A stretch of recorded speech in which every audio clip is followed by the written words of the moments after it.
Welcome to Some Say I'm Gifted, where we teach you the magic of walking in your spiritual gifts and how it can help you navigate this crazy life, and helping you understand that even though we're in this world, we are not of it. So take a deep breath, relax your shoulders, and let's get real.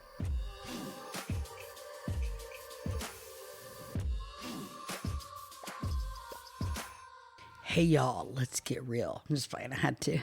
I love that line because we're very real people. You can see I'm touching my face. Oh, you can't see me. Okay, guys, this is me, Tess, from Some Say I'm Gifted. Some Say I'm Gifted.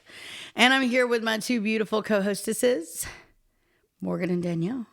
Hello, friends. I am Danielle. Hey guys, I'm Morgan. And I'm Tess. I'm just playing. Sorry, I'm being silly. Okay, guys, we have a question for you today. Have you all, and I want you all to answer, and I'll answer, of course, because it's me. But are you drivers or riders? Do you know what I mean? Like, if you go on a road trip, would you rather drive or would you rather ride? So, ladies, let's hear what you have to say. This could be taken the wrong way, but we're going to keep it PG. Yes. I'm a driver. Not shocked. No, I didn't think you would be. I like going on road trips and I like to drive. Which is weird when you're here with me, you let me drive everywhere. Yes. Even when we like go to Illinois, you're like, oh, you can just drive my car. Yeah. I love when you drive.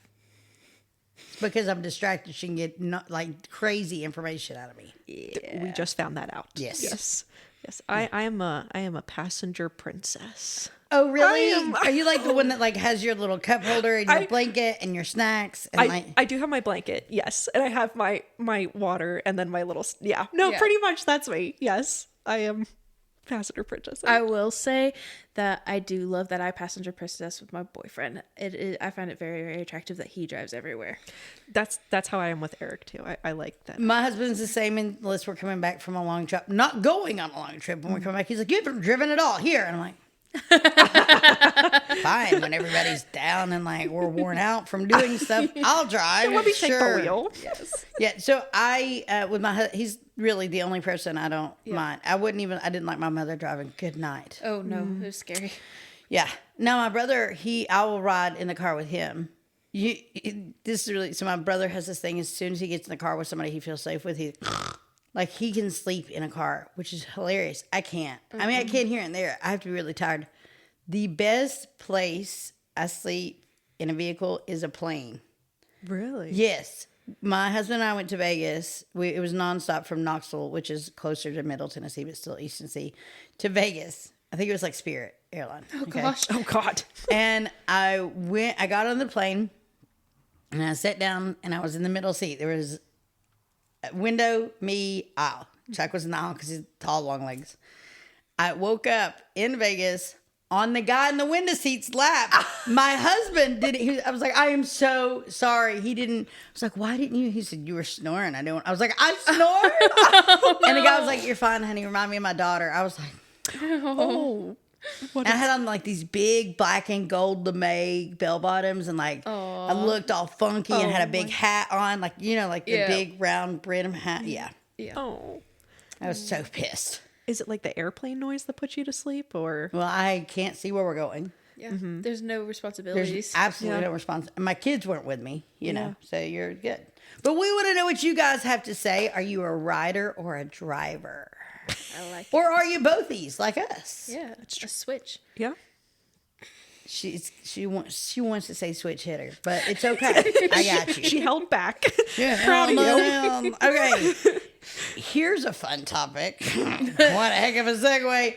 Guys, what is sanctuary? Does anybody know what a sanctuary? Like, you are my sanctuary. What is your sanctuary, right? Like That's a what we're going to safe get place? into. Huh? Like a safe place? Yeah, but Danielle, you have I have the Oxford Languages definition here, which is a place of refuge or safety. That's how they define sanctuary online. Do you all have different definitions? Mine's a little bit different. It's very similar, but it's tweaked to my verbiage. Mm-hmm. I definitely have a sanctuary. Do you have a different definition than this? Oh, a different definition. I think that whenever I think of sanctuary, I think of like a safe safe place, but also a place where I can come to God. Oh, that's I would agree with that completely. Yes, like somewhere where I feel safe enough that I can be vulnerable enough to open myself up to God. Yeah, I feel you now. So like I feel like I could be at McDonald's and start talking to God. Right? Of course. And start praying. Yeah. Because that's people say you talk to God. That's what prayer is. Yeah. Okay. But when you have to be vulnerable before God, yes, sanctuary is needed. Now, do you have a different definition? I would say it's a place where I can go to get away from The world. the chaos of life. Yeah. Yes. So when I think of sanctuary, I think of those words. I think of my definition, but then I think of a church sanctuary, which I've never really felt that in. Yeah. You know what I mean? Like I've never. There was one church, but it was only momentary that I felt that way.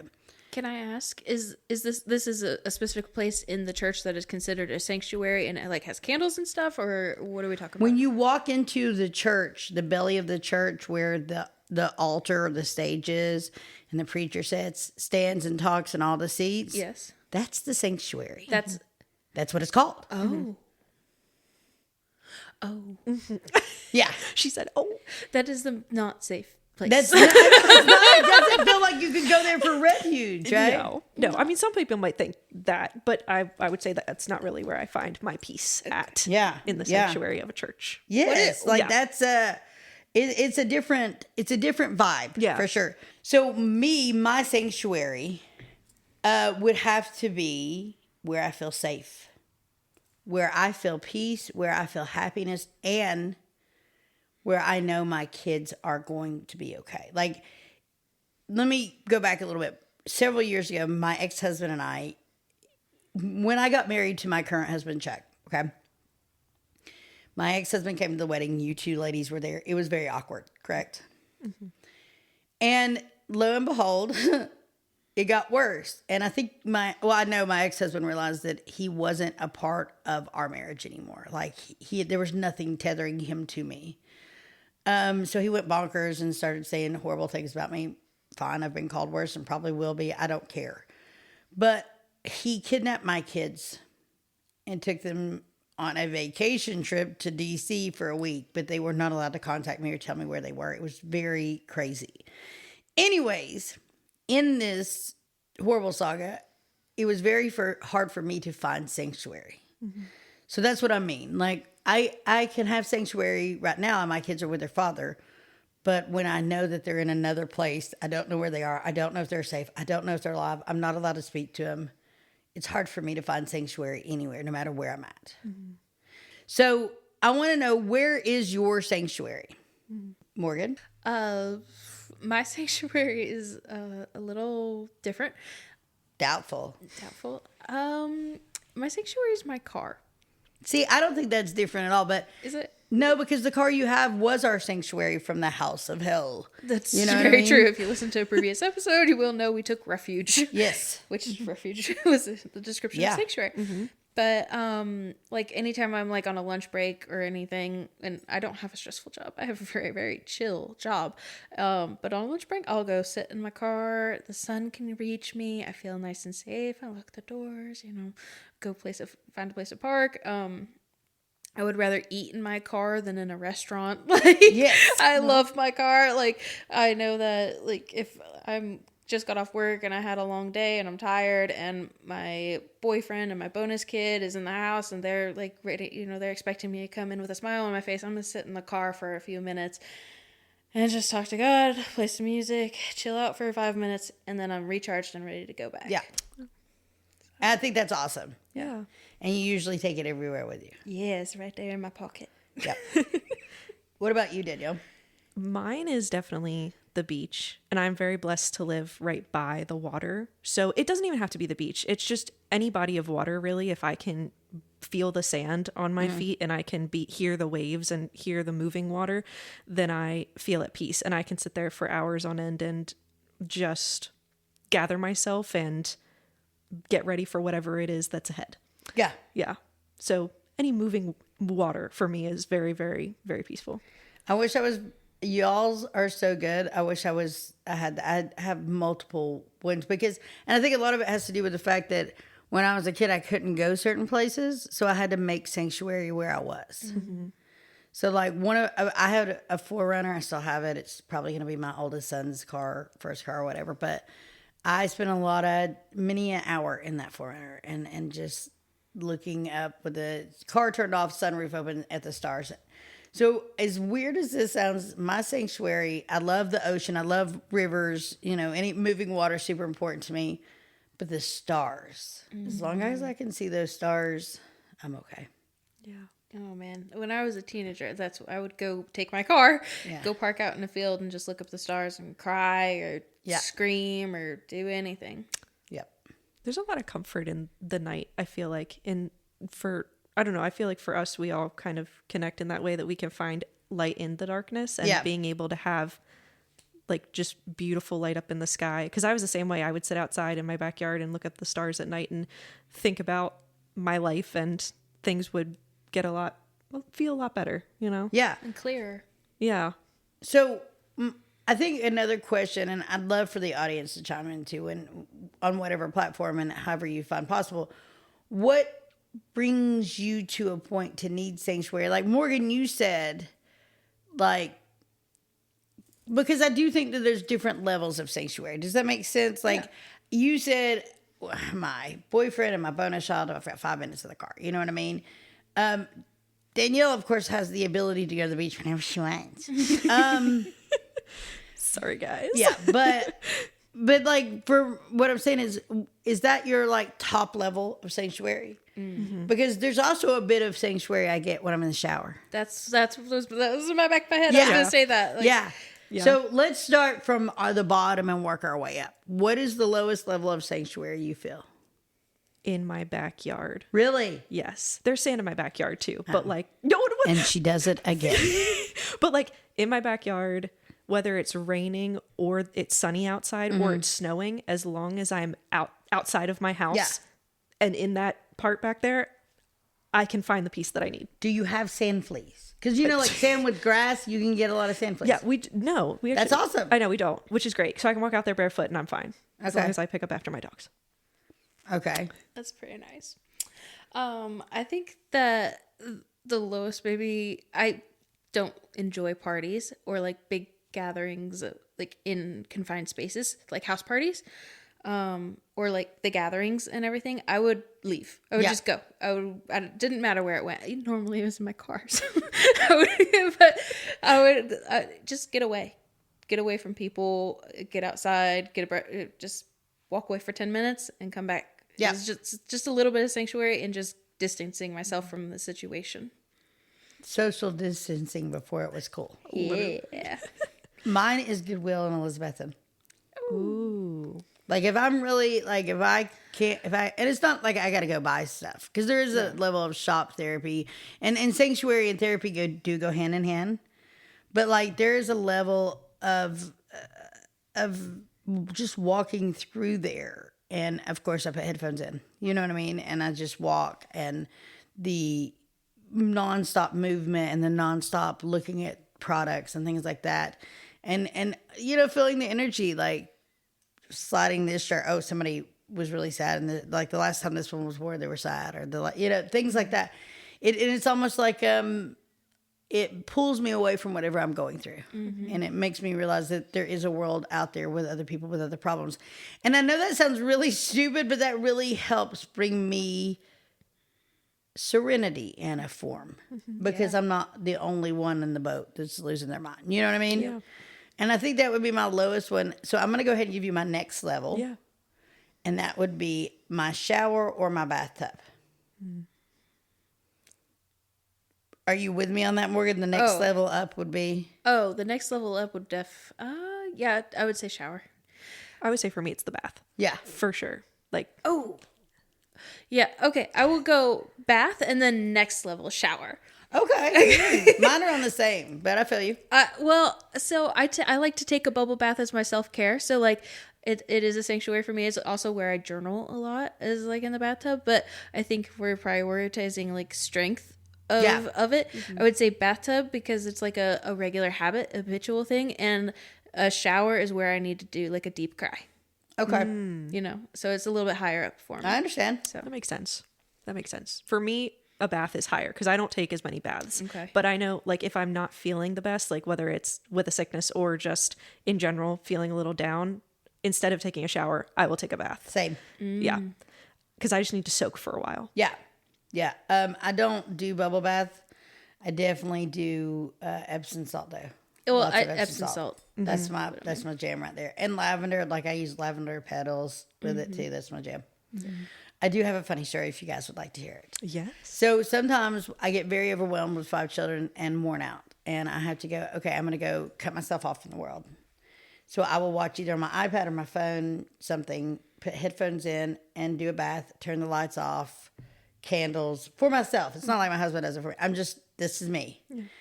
And I loved Interview with the Vampire, the movie. No. And I know that the original novel or whatever, they had the 2 main male characters were very gay, or they were gay, whatever, or seemingly gay, whatever. I never read it, but I just had heard, right? So Interview with the Vampire series had come on, like out. Did y'all ever watch it? No, I saw it came out like last year. It was at least or longer. So I thought, you know what? I'm gonna take a bath. I'm gonna watch this because I like creepy vampire-y stuff. Oh. And about the time that they are really intensely having male intercourse, Oh no. my husband walks in and he goes, "What the hell are you watching? You got candles everywhere. You're in a bathtub with earpods and the kids are just below us. And you're watching gay porn? I mean, that's, you do you, honey." And I couldn't stop laughing to get my earpods out to explain. It's just like a TV, like a mini series. I don't know why. It just happened. You just know? walked in at the worst part, okay? They always do. been here 10 minutes Yeah. ago. Yeah. So then I switched to Bridgerton. Oh no, that wasn't much better. Even better. And I had never really seen it. I think I was like, Morgan was like, "You should watch it." I was like, "I don't know." I convinced her. And I watched it, and he walked in, and if you've ever seen it, season 1, what was the the first girl to get married? Daphne. She's on a ladder. Mm-hmm. Do you know that scene? And this is probably 2 weeks later or whatever. And she pulls her dress up and out pops her husband from under the ladder. Yep. And my husband goes, "What?" And the way our bathtub's set up, I had headphones in, so I didn't hear him walk in. And I was like kind of laying, I have a huge It's a 12-foot huge- tub, bathtub. And I'm kind of laying sideways, and there's a window right there, and my phone's in the window, so I'm like laying like this. And I'm watching it in the bathtub, and all I hear is, "What in God's name?" And I was like, "Well, I don't know." Gotta explain myself again. It's okay. That's funny because I got a little bathtub Bridgerton story too. Really? Let's hear it. It's not really a story. It's just a quirky thing. So when I was a kid, I was an only child and I didn't go to school, so I had a lot of imaginary friends. So when I'm laying, so I have a very good imagination. And while I was in the bathtub, this isn't sexual, I promise. I will take a bath and I will put on music, like classical music, and I will pretend that I have a quartet or whatever, a string quartet playing for me. That I will pretend that there are like people playing live music for me, and that I am a queen in a bathtub. You eat grapes while you do this? Yes, actually, I have. Unfortunately, I'm gifted and I can see this. Okay. I don't have a story like that. Come on, Danielle. I don't do that kind of story. That's pretty funny. One of my favorite things to do when I lived in a house that I owned in Red Mountain, and my kids weren't there, is turn on the fan in the bathroom, light a bunch of candles, put them around the bathroom, turn the lights off. I don't like overhead lights. I don't. No, me either. I have twinkle lights and candles everywhere. Lamps. Yeah, lamps. Same. And I did that, and then open a bottle of wine and smoke a cigarette in the bathtub. Oh my, talk about chill, bro. Yes, that's what I did. And then Yeah. I also imagine a live string quartet. Yep. There are plenty of times where I will go to the beach, and sometimes I do just go in my car and I don't even get out. I just need to like put the windows down and listen to the sounds of the waves crashing. And I will have conversations with myself there. And I will say there has been a time or two where other cars have rolled up and I'm just sitting there looking out at the water, talking to myself, and people are like, okay, we're going to keep walking on by. Like, what is going on there? But yeah, I mean, I don't bring grapes with me though. So. Really? I don't. No. I bet you try it the next time you go. I should. honestly, You should. I'm thinking about it now. Yeah, why not? You feel like a Maybe. queen.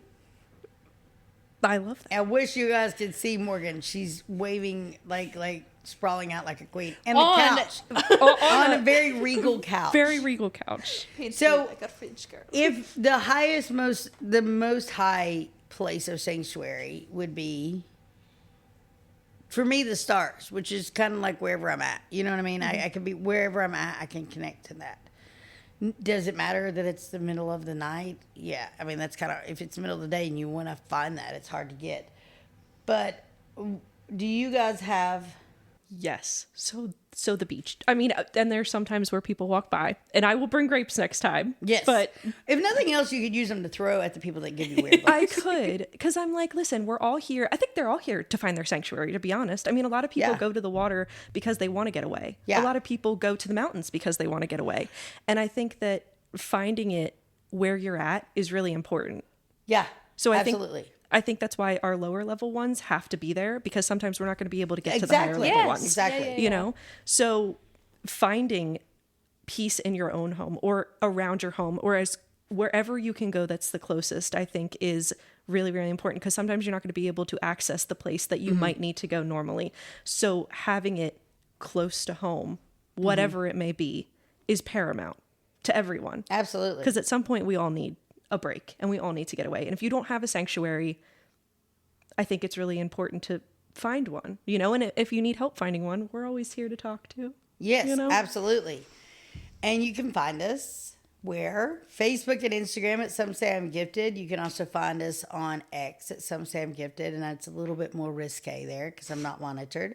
And you can find me on Facebook at Tesserae McKittrick. And You can email us Yeah, at it- somesayimgifted@gmail.com. and you can also like, subscribe, comment on all the listening platforms. We love it when people interact with us, and you get a shout out.